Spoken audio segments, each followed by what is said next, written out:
पनवेल, रायगड, नवी मुंबई परिसरातील ताज्या घडामोडी पाहण्यासाठी आमच्या आपल्या महाराष्ट्र या न्यूज चॅनलला सबस्क्राईब करा आणि बेल आयकॉन दाबायला विसरू नका। आगरी कोळी संस्कृतीचे दर्शन घडवणाऱ्या आमचा कोळीवाडा नाटकाचे सादरीकरण उरण भेणकड येथील आई एकविरा सांस्कृतिक कला मंच प्रस्तुत आणि श्री दत्त माऊली निर्मित आगरी कोळी भाषेतील आमचा कोळीवाडा या धमाल नाटकाच्या 2 अंकी प्रयोगाचा शुभारंभाचा देखणा प्रयोग लोकनेते दिवा पाटील यांच्या 13 जानेवारी रोजीच्या जयंतीचे औचित्य साधून पनवेल येथील आद्य क्रांतिकारक वासुदेव बळवंत फडके नाट्यगृहात सायंकाळी 5 वाजण्याच्या सुमारास सादर करण्यात आला। नाट्यप्रयोगाचे उद्घाटन सिडकोचे माजी संचालक नामदेव भगत यांच्या हस्ते श्रीफळ वाढवून करण्यात आले। यावेळी नाटकाचे निर्माते कलासक्त दत्ता भोईर, दिग्दर्शक शैलेश शिंदे, न्यायाधीश चंद्रहास मेश्राम, रामदास संदे, संदीप पाटील, पुंडलिक म्हात्रे, मोहन भोईर, चंद्रकांत मडवी, जयंत कोशारकर, अरुण पेधे, उमेश मोरे, सरपंच कविता संतोष पाटील, निकिता पाटील, डॉक्टर अशोक म्हात्रे, सुवर्णा कासवलेकर, अक्षता म्हात्रे आदी जण उपस्थित होते। यावेळी उपस्थित सर्व मान्यवरांना निर्माते दत्ता भोईर यांनी कोळी टोपी आणि शाल देऊन गौरवण्यात आले। आगरी कोळ्यांची संस्कृतीची ओळख करून देणाऱ्या या नाटकात आगरी कोळ्यांच्या ग्रामीण रूढी परंपरांचे दर्शन झाल्याचे रसिकांना पाहायला मिळाले। काळानुसार बदलत चाललेल्या परंपरा आणि आगरी व कोळी बोली भाषेचा प्रचार व प्रसार टिकवून ठेवण्याच्या उद्देशाने या नाटकाचे लेखन कलासक्त दत्ता भोईर यांनी केले। कलायात्री दत्ता भोईर यांच्या लेखणीतून हे नाटक लिहिले गेले आहे। नाटकाचे दिग्दर्शन शैलेश शिंदे यांनी केले आहे, तर संगीताची बाजू आनंद कुबल यांनी अगदी उत्तम मांडली आहे।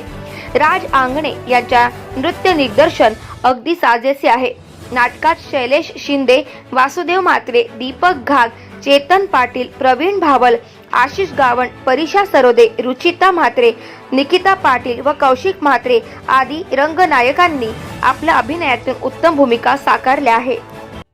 या नाटकाचा आज शुभारंभ कार्यक्रम या ठिकाणी संपन्न झालेला आहे आणि मला तर वाटते स्टेजवर जास्त माणसं आहेत आपण आणि समोर कमी आहेत, तर आपण थोडंसं थोडक्यातच बोललेलं बरं, कारण तर नाटक बघायचं आहे।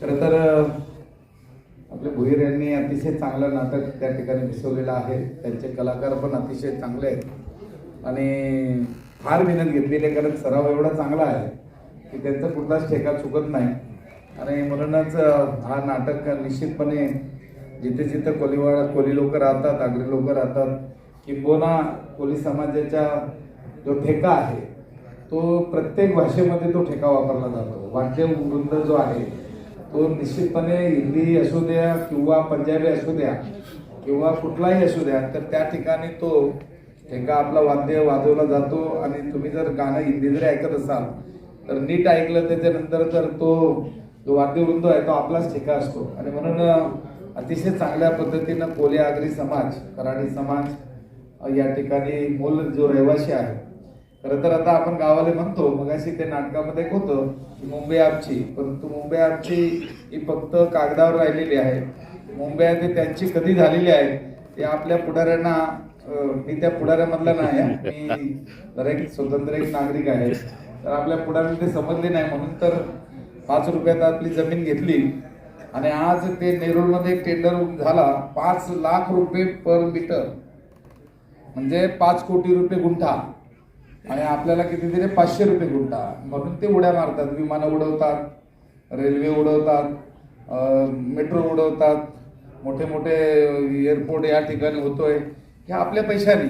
आमची जमीन जर ती सिडकोनी किंवा महानगरपालिकेच्या माध्यमातून घेतली नसती तर ती 5 रुपयांनी घेतलेली जमीन त्यांनी 5 लाख रुपये स्क्वेअर मीटरनी विकली नसती आणि आमचे पैसे आमच्या जमिनी घेतल्या।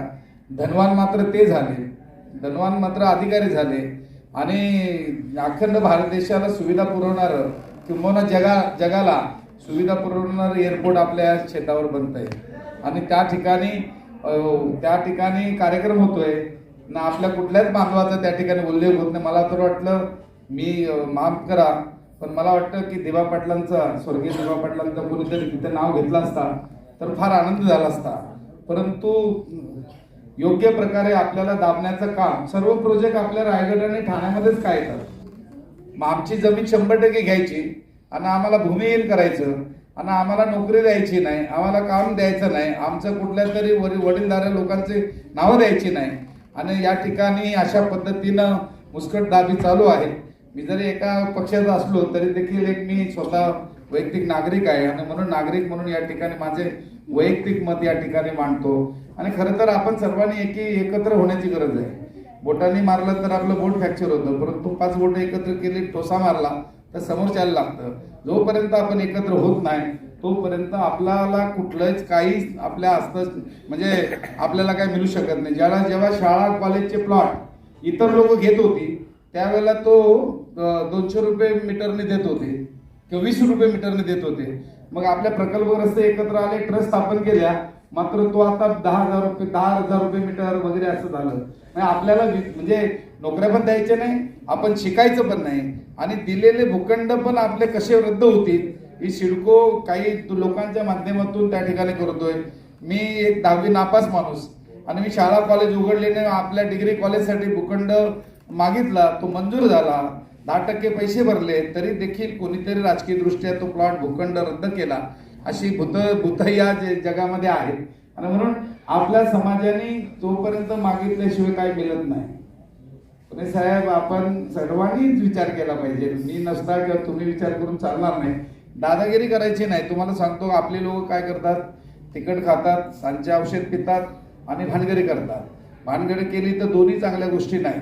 मार खाल्ला तर हॉस्पिटल, मारला तर पोलीस स्टेशन, दोन्ही गोष्टी नाही. तर माझ्या उजव्या बाजूला लॉचा अभ्यास असलेले सद्ग्रस्त आपले आहेत मिश्राम साहेब. तर आपण कायद्याचा आदर करून वकील आपले आता आगरी कोली वकील फार झालेत, त्यांची मदत घेऊन आपल्याला न्यायाच्या मार्गाने बाबासाहेबांनी जी घटना बनवलेली आहे, जे कायदे केलेले आहेत त्याच्या आधारे आपले अधिकार कसे मिळतील. मला सांगा, 1 मराठा लाख मराठा, एक आगरी कोली तर लाख आगरी कोली होऊ शकत नाही का? होऊ शकतं. ते धडक मोर्चा देऊ शकतात, आपण देऊ शकत नाही का? आपले प्रश्न सोडवण्यासाठी आपल्याला धडक मोर्चा काढता येत नाही का? परंतु काही लोक, बोटावर मोजणारी लोक सिडको बरोबर सेटलमेंट करतात. काही लोक महाराष्ट्र गव्हर्नमेंटमध्ये सेटलमेंट करतात. लोकांना तोडवले पाहिजे. तोडवले म्हणजे मारामारी करून नाही, त्यांना कायदेशीर त्याचा बंदोबस्त केला पाहिजे. आणि उर्वरित जी लोक आपले आहेत त्यांना एकत्र केलं पाहिजे. जर एकत्र केले तरच हा प्रश्न सुटू शकतो. आज आपण घर बांधलं तर अतिक्रमण, आणि मात्र झोपडपट्टीमध्ये एवढी घरं बांधतात, त्यांची जमीन नसते, त्यांची घरं तुटावी किंवा त्यांनी बांधू नये या मताचा मी नाही. परंतु आमची जमीन आमच्याच जागेवर आम्ही घर बांधतो. कारण सिडको जर आली नसती तर कलेक्टरने आतापर्यंत 5 वेळेला गावठाण विस्तार केला असता. मग आज 5 वेळेला गावठाण विस्तार केला असता, ती आमची बांधलेली घरं ते विस्ताराच्या आतमध्ये असती. परंतु आज सिडको मात्र सांगते की अतिक्रमण आहे. मला तुमच्या चॅनलच्या माध्यमातून हे जरा बातमी सगळ्यांना दाखवा. माझी अशी विनंती आहे की तुम्ही 60,000 करोड रुपया जेव्हा कुठेतरी कर्ज माफ करता, कुठं 50,000, आता कधी 11,000 कोटी रुपये ते ब्रिज बनवायला दिलं. आमची जमीन आहे, आम्ही भिकारी नाही. आमचे तुम्ही जागेचे पैसे घ्या, आमच्याकडून घेतलेले तसे पैसे घ्या आणि आमची घरं नियमित करा, जेणेकरून आमच्या येणाऱ्या पिढीला. मी जेव्हा सिडकोने माझी जमीन घेतली तेव्हा 7 वर्षाचा होतो. आता मी किती वर्षाचा झालो? 60 वर्षाचा. मध्ये 3 पिढ्या झालेल्या आहेत. आता मी, माझी मुलं, त्याच्यानंतर नातू, त्याच्या वडील, माझे वडील होते, त्याच्या आधी आजोबा होते, म्हणजे 5 पिढ्या झालेल्या आहेत. या मग 5 पिढ्यामध्ये आम्ही त्या घरात थोडंच राहू शकतो. आणि म्हणून गावठाण विस्तार योजना जर राबवली असती तर त्या ठिकाणी आपली घरं अतिक्रमण झाली नसती. माझी विनंती आहे सर्वांना, जे इथं ऐकतात, स्टेजवरचे न समोरचे, त्यांनी सर्वांनी सांगा, ज्या आपल्या बाजूला आजूबाजूला असलेल्या सर्वांना सांगा की आपण लढल्याशिवाय काय होणार नाही. लढणं म्हणजे भांडणं करणं नव्हे. लढणं म्हणजे आपण एकटा माणूस पण झेंडा दाखवतो, कांद्याला भाव मिळाला पाहिजे, उसाला भाव मिळाला पाहिजे, कापसाला भाव मिळाला पाहिजे. मग आम्हाला का नाही मिळाला पाहिजे? आमची जमीन घ्यायची, आमच्या जमिनीवर तुम्ही सर्व प्रकल्प उभे करायचे आणि आम्हाला पायाखाली दाबून द्यायचे. ही प्रथा बंद केली पाहिजे. आणि याच्या पुढे सिडकोची दादागिरी, महाराष्ट्र शासनाची दादागिरी खपून घेतली जाणार नाही. या दृष्टिकोनातून आपण सर्वांनी एकमेकांना ताकद दिली पाहिजे. आज हा कार्यक्रम आपण करतोय. जुन्या आठवणी जाग्या होतात, परंतु जुन्या आठवणी जाग्या होण्याकरता किंवा त्या कायम ठेवण्याकरता ज्याच्या खिशात नाना तो शाना, ज्याच्या खिशात आना नाही तो शाना नाही.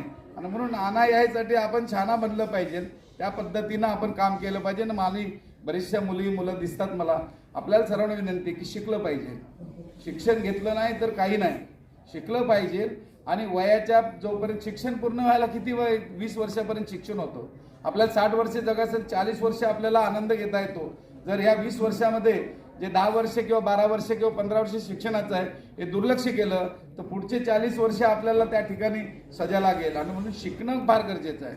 वकील झाला पाहिजे, डॉक्टर झाला पाहिजे, इंजिनियर झाला पाहिजे, त्या ठिकाणी पोलीसमध्ये भरती झाला पाहिजे, कलेक्टर झाला पाहिजे, डेप्युटी कलेक्टर झाला पाहिजे, तलाठी झाला पाहिजे. आपल्या शासनामध्ये जोपर्यंत तुम्ही नोकऱ्या घेत नाही तोपर्यंत काय होणार नाही. आपल्याला काय करतात, आपल्याला स्वयंपाक करून घेतात आणि वाढपे कोण असतात, दुसरेच. आणि आपण बनवलेले लाडू ते 2-2 खातात आणि संध्याकाळी आपण बघतो पंक्तीला शेवटी तर लाडू संपलेले असतात. आणि म्हणून आपण वाढप्याचं काम केलं पाहिजे, स्वयंपाकाचं काम नाही केलं पाहिजे. अशा दृष्टिकोनातून आपण पुढाकार घेतला पाहिजे. मला वाटतं आजचा कार्यक्रमाचा हा विषय नाही, परंतु विषय सुरू केला तर त्या विषयावर बोललं पाहिजे. एकविरा खंडोबा मंदिराच्या ठिकाणी आपल्याला तेवढं लांब जायला लागतो. मी सिडकोला भांडून त्या ठिकाणी 20 गुंठाचा प्लॉट आपल्या आज पारशी किलोवर घेतलेला आहे आणि त्या ठिकाणी आपलं एकविरा खंडोबाचं मंदिर बनवणार आहोत आपण. एकविराचा विषय मला माहित आहे, परंतु एकट्याने तो प्रश्न सुटणार नाही. अखंड महाराष्ट्रामध्ये जे कोळी समाज, जे आगरी समाजाचे प्रमुख लोक आहेत त्यांनी एकत्र बैठक घेतली पाहिजे. आणि जसं ते म्हणतात 1 मराठा लाख मराठा, त्यांनी त्यांचं काम चांगलं केलेलं आहे, त्यांनी करावं, त्यांना आमचा पाठिंबा आहे. परंतु 1 आगरी कोळी ते लाख त्या आगरी कोळी तिथं जर एकविरा ठिकाणी जमले तर त्या ठिकाणी त्यांना समजेल आणि आपल्याला न्याय मिळेल. एकटा बोलून होणार नाही. आणि म्हणून आपण सर्वांनी एकत्र यावं. मला बोलवलंच आणि तुम्ही लेट आल्यामुळे ते मला नारळ फोडायला जबरदस्ती केलं. मी सांगून त्यांना Subscribe now and press the bell icon. Never miss an update.